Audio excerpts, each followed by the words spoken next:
Joint venture क्या होता है, जब एक से ज़्यादा पार्टनर जो है वो मिलके किसी एक प्रोजेक्ट पर अपनी रिसोर्सेज को पूल करते हैं। जैसे एक बंदे ने कहा यार मेरे पास कंस्ट्रक्शन की मशीनरी बहुत अच्छी है, दूसरे ने कहा मेरे पास लेबर बहुत अच्छी है, चलो मिलके एक प्रोजेक्ट बना देते हैं हम लाहौर में। ठीक है ना। वो उन्होंने प्रोजेक्ट बना दिया, पैसे ले लिए, पैसे पार्ट लिए, तो उन्होंने एक दूसरे को सलाम किया और वो चलते बने।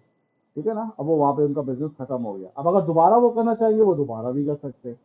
तो ये डिफरेंट होता है जॉइंट वेंचर और पार्टनरशिप। पार्टनरशिप ये होता है कि वो साथ ही काम करेंगे जब भी करेंगे। ठीक है ना। जॉइंट वेंचर में क्या होता है, जिस प्रोजेक्ट के लिए वो कर रहे हैं, एक प्रोजेक्ट हो दो प्रोजेक्ट हो, उसमें वो करके अपना हिस्सा लेके चल जाते हैं। इससे पहले मेमोरेंडम अकाउंट होता है, उसको मैं दोनों तरीके से आपको बना के दिखाऊंगा, जो कि बिल्कुल सिंपल हमारा जैसे एस और एम का है। देखते भी रहेंगे और वो भी करते रहेंगे जिसे कहते हैं। अगर जैसे सेल्स है, अब मैं सेल्स ढूंढूंगा, यहाँ पे सेल्स का है। कैश रिसीव फ्रॉम सेल्स 67805 220, क्या है भाई, ये आ गया 6780 प्लस 5220, ये हो गई 12,000। ठीक है।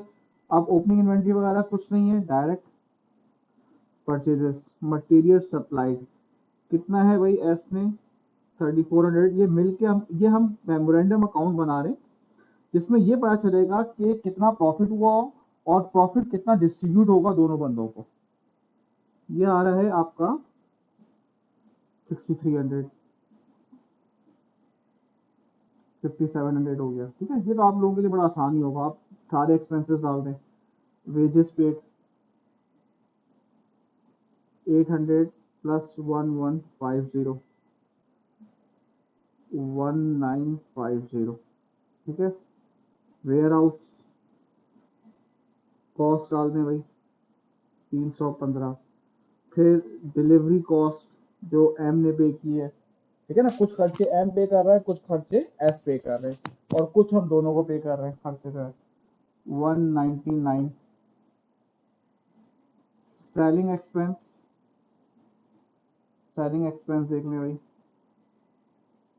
238 प्लस 307 545। तो ये आपका प्रॉफिट आ गया 2691। अब ये बेटा आपका प्रॉफिट आ गया, किससे आ गया, इस अकाउंट से आ गया। ठीक है ना। अब वो प्रॉफिट डिस्ट्रीब्यूट कैसे होगा, ये लिखा हुआ है 2:1। एस में कितना जाएगा भाई 2/3, यानी कि ये आ रहा है 1794। और एम में कितना जाएगा 1/3, 897। अच्छा बेटा, अगर इसको हम पी अकाउंट के थ्रू भी कर लेंगे ना, कि क्रेडिट साइड पे आप सारी इनकम डाल देंगे, डेबिट साइड पे हम सारे एक्सपेंस डाल देंगे, तब भी ये इसी तरीके से बन जाएगा और बहुत आसान तरीके से आपको प्रॉफिट आ जाएगा। अब इसके इंडिविजुअल अकाउंट्स बनते हैं। क्या कहता है, वो कहता है कि शुहेब की बुक में आप अकाउंट बनाओ जॉइंट वेंचर का। तो ये होगा बेटा as joint venture with M. Suhaib की बुक से बन रहा है ना, तो सुहेब के पॉइंट ऑफ व्यू से बनेगा कि उसको जॉइंट वेंचर करने में क्या फायदा हुआ।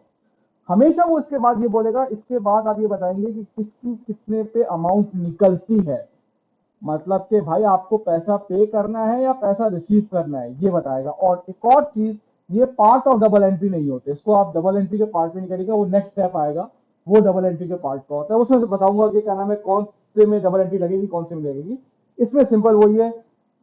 अब ये किसके पॉइंट ऑफ व्यू से बन रहा है, ये एस के पॉइंट ऑफ व्यू से बन रहा है, ये सुहेब के पॉइंट ऑफ व्यू से बन रहा है कि सुहेब को ज्वाइंट वेंचर करने पे कितना फायदा हुआ। तो सुहेब की इनकम कितनी थी, सुहेब ने सेल कितनी की थी, देखो भाई सेल फ्रॉम सुहेब, ये देखें टू, नहीं सॉरी, ये 6780 ये सुहेब। अब सुहेब ने एक्सपेंस कौन से किए, देखो मटेरियल्स का 3400। फिर वेजेस सुहेब की 800। फिर सेलिंग एक्सपेंस सुहेब का 238। और फिर जो प्रॉफिट जाएगा वो इधर जाएगा, प्रॉफिट कितना है 1794। इतना इसको जो प्रॉफिट है वो मिल जाएगा। ठीक है। अब एक चीज समझ लिया भाई, अब जो उसके पास पैसा पड़ा हुआ है यार, वो उसके पास क्यों पड़ा हुआ है, इसका मतलब है वो उसका पैसा है, नहीं है वो पड़ा हुआ है। देखो अब जरा समझना मेरी बात को, जो रखी हुई चीज होता है उसको हम कहते हैं सीडी, लेकिन यहां पर हम सीडी क्यों नहीं करेंगे, क्योंकि अकाउंट हम कर रहे हैं क्लोज।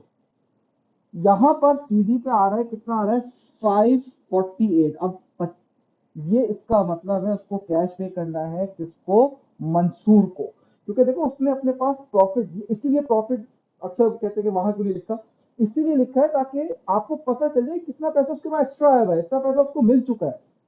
अब ये आ गया है आपके पास कैश, ये रखा हुआ है कैश, अब ये आपको पे करना है। अच्छा अब मैं बच्चों को एक इजी टेक्निक बताता हूँ, कहता हूं, देखो रखा हुआ है तो सीडी होगा, ठीक है ना, ये मैं सिर्फ समझाने के लिए बता रहा हूँ भाई, लिखना नहीं वहां पे वरना गलत हो जाएगा।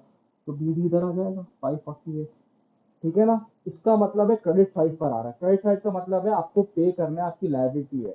बात समझ में आई, इसका मतलब है इसको 548 पे करना है, किसको, मंसूर को, ये इसके पास एक्स्ट्रा आया हुआ है ट्रांजेक्शन को लेके, ठीक है ना, इसको करना नहीं है। बात समझ में आती है। अब सेम ऐसे ही मंसूर का बनेगा, मंसूर की बुक्स में बनेगा, मंसूर की बुक्स में बनेगा ज्वाइंट वेंचर विद सुहेब, कि मंसूर को ज्वाइंट वेंचर करने से क्या फायदा हुआ। अब सेम ऐसे ही मंसूर की सेल्स कितनी है भाई, 5320, it's not part of double entry, ठीक है ना। अब सेम है वैसे ही मंसूर का 2900, वेयर हाउस, सॉरी वेजेस, पहले वेजेस लिखा हुआ है 1150, फिर वेयर हाउस,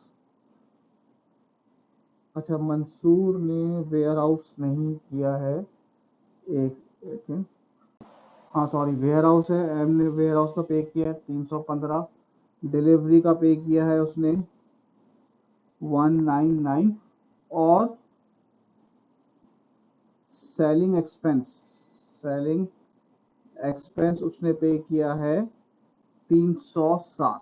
यही हुआ है बेटा, देख लें अभी जो हम करते हुए आ रहे हैं, तो क्या हो गया इसको छोटा, प्रॉफिट कितना है,